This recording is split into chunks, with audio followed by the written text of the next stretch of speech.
polisi ini hanya untuk mendapatkan mediasi. Mediasi tidak ketemu, lanjut. Yang dia pasti tahan seperti Mirzani. Ditahan ya, katanya menyudutkan seseorang, menjelek-jelekan seseorang, menghancurkan seseorang, karena nggak bakalan jelek dengan yang kami lakukan, nggak bakalan hancur dengan yang kami lakukan. Nah, ini mungkin bisa juga disebut sebagai suatu pencemaran nama baik kan. Langsung kemudian pihak Yonidores menyadari ini, sehingga mereka minta maaf.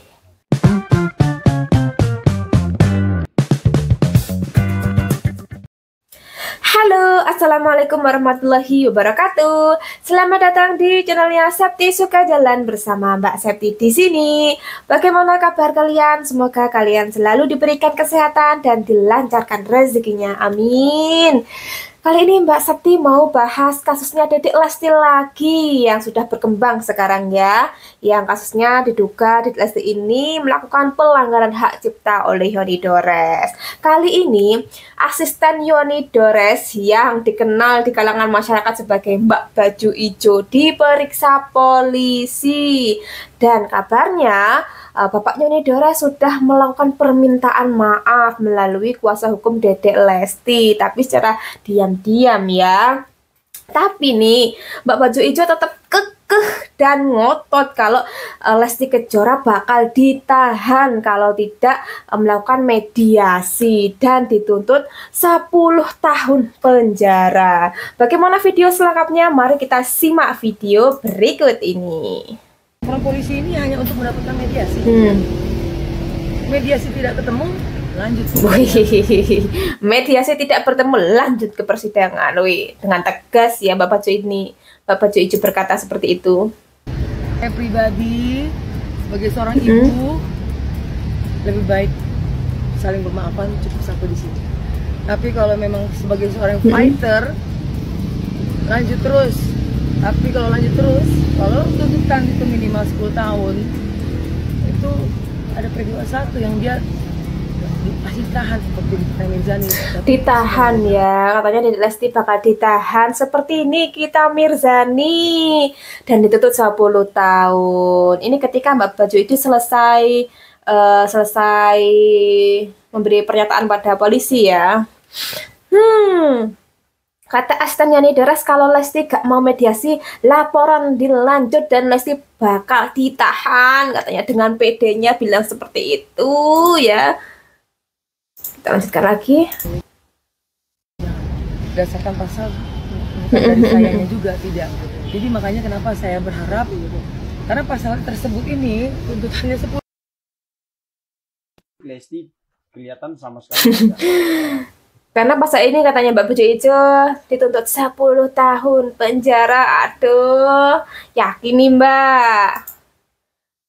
tidak pernah memberikan tanggapan atas laporan atau apapun berita yang... Nah, ini adalah pengacara yang baru dari Bapak Yonidores ya. Kita lihat pernyataannya. Abang sebagai lawyer, komunikasi sama Lesti atau mungkin pihak Lesti, gimana sebenarnya tanggapan dia atas persoalan ini, Bang? Ya sebenarnya sebagai seorang Lesti, kalau dia secara signifikan berada dalam posisi keyakinan tidak bersalah, ya buat apa dia tanggapi suatu laporan polisi kan? Dia merasa ini saya nggak pernah melakukan, buat apa juga menanggapi?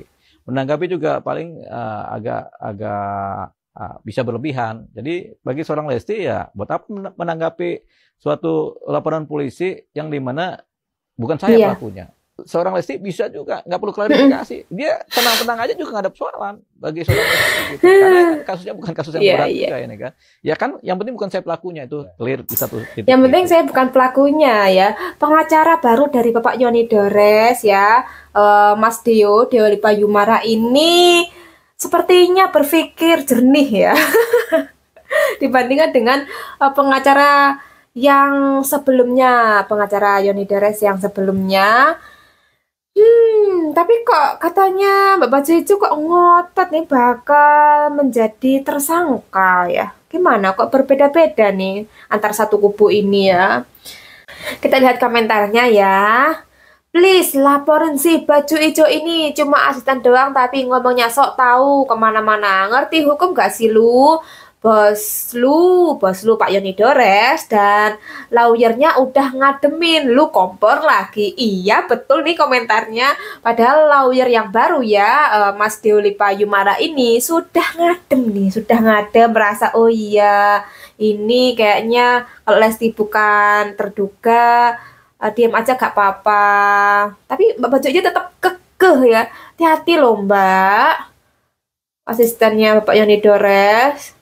Kita Nah, ini pengacara yang awal itu ya, yang awal marah-marah bersama Mbak Baju Ijo, asisten dari Yoni Dores, waktu ngelaporin pertama kali. Kita lihat bagaimana komentarnya. kasih kebebasan untuk bernarasi. Adapun kesalahan atau bahasa yang keluar dari tim pihak Yoni lah khususnya, mungkin ya namanya mereka semuanya manusiawi. Mungkin ada yang namanya emosi sesaat, tetapi kan semuanya mungkin akan bertanggung jawab akan konsekuensi. Oh, itu. mungkin akan bertanggung jawab pada konsekuensi itu karena emosi sesaat ya. Sudah terucapkan motif kami melakukan ini apa sih, kan gitu. Kami nggak ada motifnya untuk menyudutkan seseorang, menjelek-jelekan seseorang, menghancurkan seseorang, karena nggak bakalan jelek dengan yang kami lakukan, nggak bakalan hancur dengan yang kami lakukan, gitu loh. Gak bakalan jelek dengan apa yang kami lakukan dan gak bakalan hancur dengan apa yang kami lakukan. Loh, hati-hati loh Pak. Ada tuh pasalnya pencemaran nama baik. Jadi jangan ngomong sembarangan ya. Kemudian sejauh mana ini kemudian tidak mendiskreditkan dibanding dengan pengacaranya baru ya Mas Deoli Payumara. Ini berbanding terbalik ini ya antar kedua pengacara ini, kok bisa ya? Gimana? salah gitu. Jadi kemarin itu memang ada satu statement yang sifatnya tuduhan yang dilakukan oleh asistennya atau bahkan secara Yoni Dores sendiri atau pengacara yang ada yang kemarin itu juga kan mungkin ada melakukan suatu statement yang mungkin salah dalam berstatement kan sehingga dianggap oleh halayak sebagai oh ini kan begitu. Nah ini mungkin bisa juga disebut sebagai suatu pencemaran nama baik kan. Tuh. Ya, ini adalah Mas Deoli Payumara sendiri yang mengatakan bisa jadi itu dikatakan sebagai pencemaran nama baik, Pak. Ya, jadi statement Bapak pengacara yang pertama yang awal-awal itu bilang bahwa kalau perkataan kita itu gak bakal jadi masalah, itu adalah suatu hal yang salah ya. Kita lihat lagi video selanjutnya. Berdasarkan pasal, bukan dari sayanya juga, tidak. Jadi makanya kenapa saya berharap, karena pasal tersebut ini tuntutannya 10 tahun. 10 tahun ya tuntutannya. Ya dia nggak melakukan itu. Oke. Jadi yang mengkabur juga bukan dia. Gitu. Dia hanya bekerjanya di permohonan cerai. Tapi pada titik itu kita masih berpegang pada apa yang diucapkan atau disampaikan oleh pengacara. Itu berarti patut diduga belum Lesti pelakunya. Bukan ya, belum Lesti pelakunya. Mungkin kalau mereka berpikir ada pikiran untuk melapor balik, ya kami nggak bisa melarang, kami bisa apa? Kami akan menerima dan kami akan memperjuangkan hak-hak kami gitu loh. Kami akan menerima dan memperjuangkan hak-hak kami ya. Kalau seandainya ini bakal ada tuntutan balik, bakal ada laporan atas pencemaran nama baik, jadi siap menerima gitu ya Pak. Kita lihat lagi. Yang dilaporkan ini adalah semangatnya Bakin Bang, ntar juga dibarain lagi sama asisten dan pengacara lamanya. Kata-katanya netizen ya. Meskipun Bang Deoli Pak ini bilang masih terduga, tapi semua juga tahu bagaimana mereka secara terang-terangan menuduh Lesti secara langsung. Kita lihat bagaimana wawancara kepada Bang Deoli Payumara ya terhadap Lesti. Polda Metro Jaya. Kita belum secara spesifik menyebutkan siapa yang dilaporkan ya. Tapi di Yoni Dores tentunya pengacara sebelumnya sudah membuat suatu posisi diduga ini pelakunya kan begitu. Karena ada atribusi kan, ada benang merahnya kan. Jadi di disclaimer dulu Bang. Jadi pemirsa jangan menganggap kasus yang dilaporkan Yoni Dores itu vis-a-vis langsung ke si Lesti ya. Iya, jangan. Kan tadi ini Lah, kemarin pengacaranya yang pertama dan juga Mbak Baju Ijo langsung Lesti. Itu gimana itu ya? Itu gimana? Tapi pengacara yang baru itu lebih tahan ya, takutnya terjadi apa-apa jadi tahan, jadi sesuai dugaan ya, bukan Lesti tapi masih dugaan Lesti, tapi bisa jadi yang lain ya yang dilaporkan. Gimana kayak ini ya, memang masih pengacara yang baru ini kayak bersih gitu ya.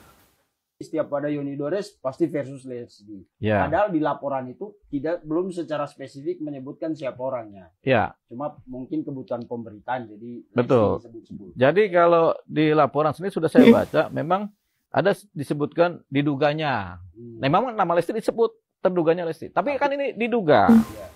Dalam hukum itu ada melaporkan seseorang atau subjek hukum itu dengan cara langsung. Dia pelakunya. Atau jalan tengah, dia diduga melakukan. Kenapa? Karena ada atribusi keterkaitan yang belum tentu benar, belum tentu salah. Jadi belum tentu benar, belum tentu salah, diduga ya laporannya. Ini dijelaskan nih ya. Tapi yang sudah berseliweran kemana-mana ini Lesti dituduh Lesti gini, apalagi kata-kata yang sebelumnya tuh Mbak Baju Ijo yang sangat panas ya, sangat viral di mana-mana, menuduh Lesti kalau bukan Lesti menyanyikan lagu ini Lesti tidak akan menang, Lesti harusnya berterima kasih gitu ya. Nah itu gimana tuh Pak? Jadi ini suatu keadaan tersendiri. Nah, mungkin ini jalan tengah yang dipakai oleh Yoni Dores untuk supaya ada laporan polisi dan ada terduga pelaku. Yang paling bagus sebenarnya ada dugaan terjadi pelanggaran cipta mechanical right, tapi pelaku tidak dikenal, begitu. Pelaku masih dalam lidik, itu paling bagus dalam pembuatan LP. Tapi kan saya baca memang langsung diduga Lesti. Oh jadi LP-nya berarti rada kurang tepat ya menurut pengacara ini. Secara hukum belum bisa dibuktikan bahwa Lesti adalah pelakunya. Kalau kita bicara mechanical right. Kayaknya pengacara ini Mas Dioli Payumara berada di jalur yang lurus. Dan komentarnya nih, di video baru yang seliweran si Ijo udah nantangin lagi, pakai bilang kayak Nick Mir pula nih kita Mirzani. Udah salah bawa-bawa orang lain lagi. Bapak ini saja gak berani sebut nama Lesti sebagai terduga, tapi segerombolan manusia itu dengan lantangnya menuduh Lesti ya. Emang harusnya mereka laporkan akun-akun berdasarkan nama yang tertera di akun yang cover. Ya. Betul. Dan kita ini fakta-faktanya sudah mulai terungkap ya. Jadi Dedek Lesti diam saja, sebenarnya faktanya akan terungkap sendiri. Tidak perlu mediasi ya. Pengacara yang ini sudah memahami ya. Dan kita juga sudah bicara dengan pihaknya pengacaranya Lesti. Ya memang ada, kita juga minta maaf langsung juga kepada mereka terhadap statement yang di luar laporan polisi. Oh iya. Berarti Pak Yoni Dores dengan kuasa hukumnya sudah meminta maaf ya kepada kuasa hukum Lesti Kejora. Tapi di sini kurang tahu ya apakah Pak Yoni Dores yang minta maaf secara langsung kepada kuasa hukum atau melalui pengacaranya Mas Dio ini ya. Lanjutkan. Jadi kemarin itu memang ada satu statement yang sifatnya tuduhan yang dilakukan oleh asistennya atau bahkan secara Yoni Dores sendiri atau pengacara yang ada yang ini. Mungkin ada melakukan suatu statement yang mungkin salah dalam berstatement kan, sehingga dianggap oleh halayak sebagai ini nuduh. Salah dalam statement. Nah, ini mungkin bisa juga disebut sebagai suatu penyemaran nama baik kan. Tapi kemudian kan mereka secara langsung kemudian pihak Yoni Dores menyadari ini sehingga mereka minta maaf. Karena ketika mereka minta maaf otomatis sudah menjadi posisi ya sudah ada suatu kesalahpahaman atau suatu kesalahan yang mohon dimaafkan. Jadi Pak Yoni Dores sudah mulai menyadari ya. Dan kita juga sudah bicara dengan nih, sehingga mereka minta maaf. Iya.